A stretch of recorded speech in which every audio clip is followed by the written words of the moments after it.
Hey guys, here's one that you don't see too much on YouTube. This is the Yaesu FT-757GX2, and when I first got into ham radio back in 1989, I started doing some homework and a few years of trying out different radios that I could get my hands on, and I wanted to get something that was a solid state. I did some homework and looked at the Kenwood TS-140, the ICOM 735, 725, and this is the one I settled on. And I'm the kind of ham operator that I'd like to have the matching accessories. So this one has the matching auto tuner. Let me see if I can't move this over. And of course the radio itself, and the matching power supply, and the desk mic. And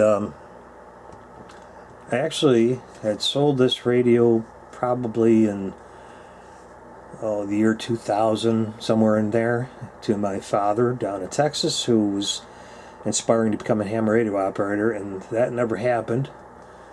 And after I lost my father back in 2016, I reacquired this same radio. So it's back home again, and I thought I wanted to share one of the things that always impressed me was this antenna tuner.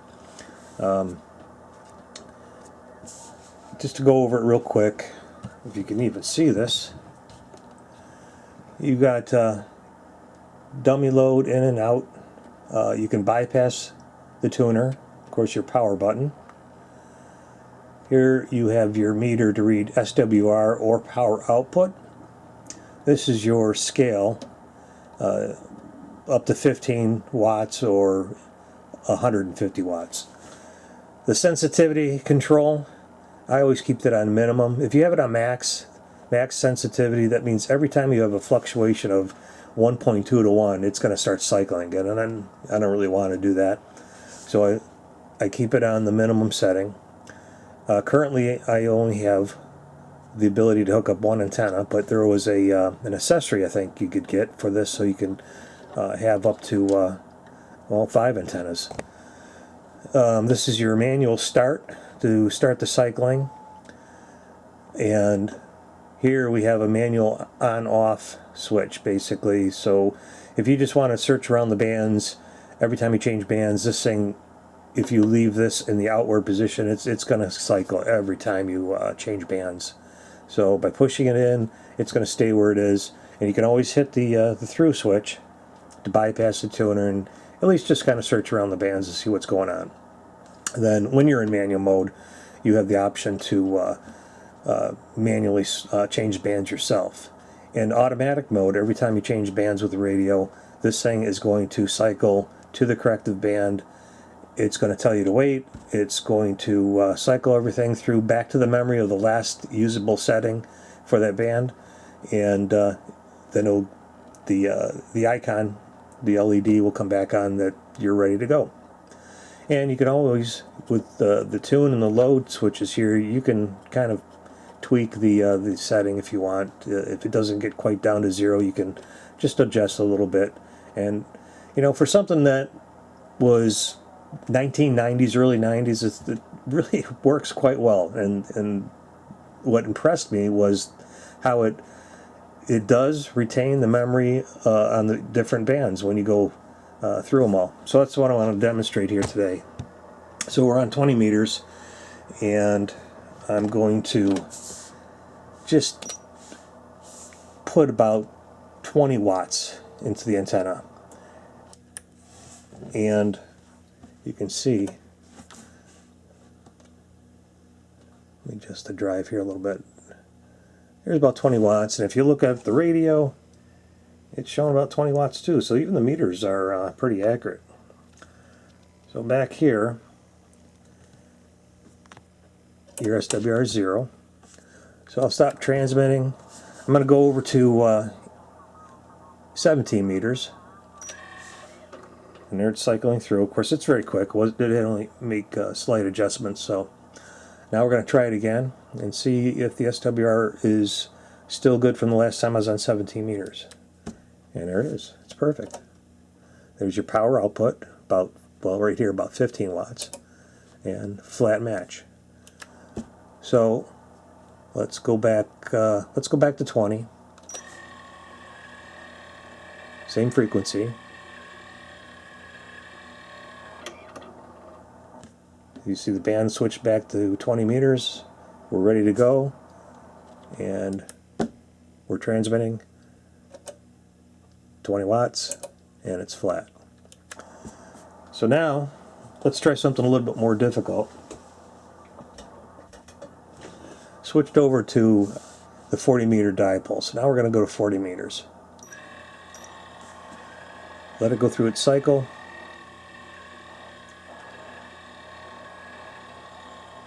And I don't know when the last time was on 40, so we might actually have to let this thing find an SWR. So I'm going to transmit here, and it's flat again.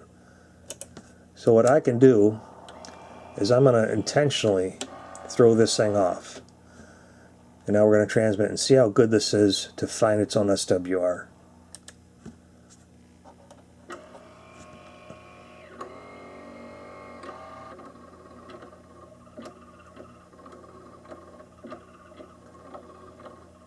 It's not fast, but it's accurate, and it's right on the money. Look at that, 0. And we're doing about 15 watts just for testing purposes. So now, again, let's throw it up to, we'll go all the way up to 17 meters and give this thing a workout. And now, back to 40 meters, see if it memorized that setting.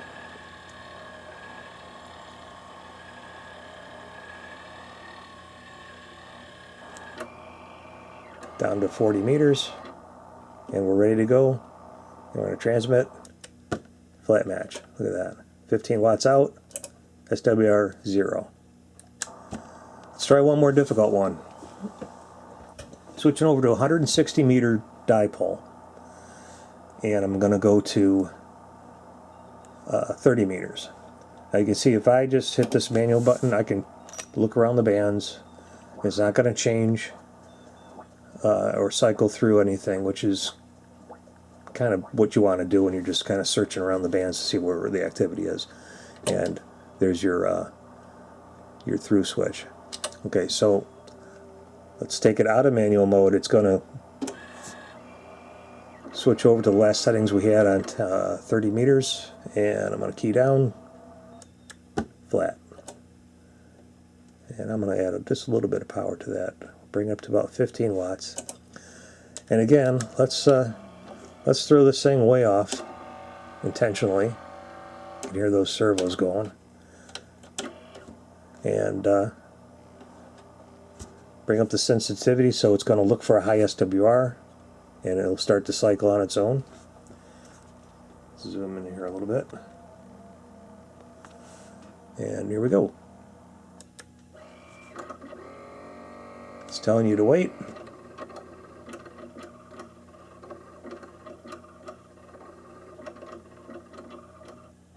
Bingo. Power out is almost 25 watts now, and it's flat. So anyway, pretty cool accessory for back in the day. It's not fast like the solid state clickety clackety auto tuners we have today, but it really works, and it really works good. So you want to look at the radio.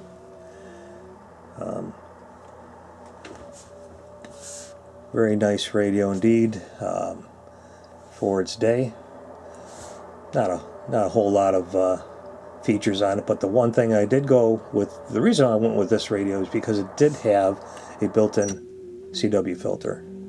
So that was kind of the straw that broke the back and made me go with this radio over the TS140 or the ICOM 725.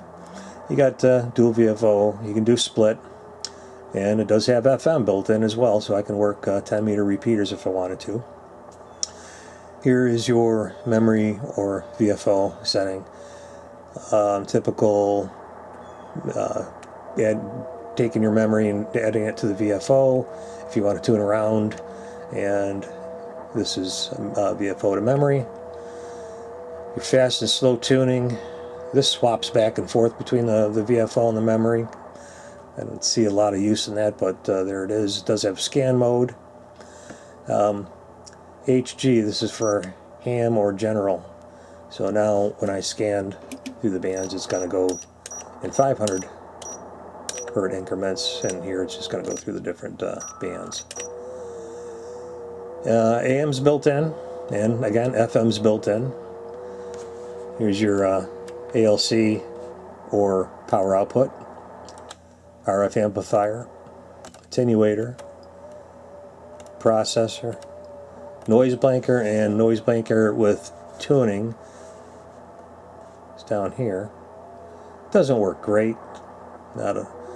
It does work on some forms of noise and static, but there it is. It has it. So AFC or AGC fast slow. You got your mic drive, your carrier drive, your AF volume, RF, power button, of course, your push to talk, and Vox. Here is your clarifier,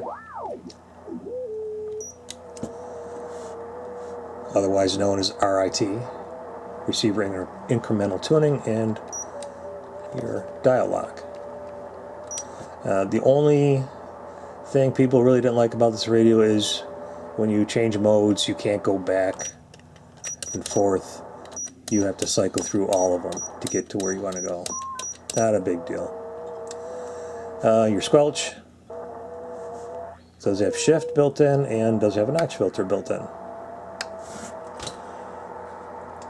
And then the power supply, pretty hefty power supply. I believe it's typical 20 amp, and really does have a nice speaker in it though. And of course I had to get the matching microphone, and I had to get the bencher keyer so that I could make it look just like the one in the brochure. So there we go. Anyway, I wanted to get on YouTube, and I haven't been on quite a while, but I did want to demonstrate this auto tuner that matches the FT-757 series. Pretty cool tuner. Don't see a lot of them out there, but I gotta hand it to them. After 25 years or 30 years, it still works great. So thanks a lot, YouTube. See ya.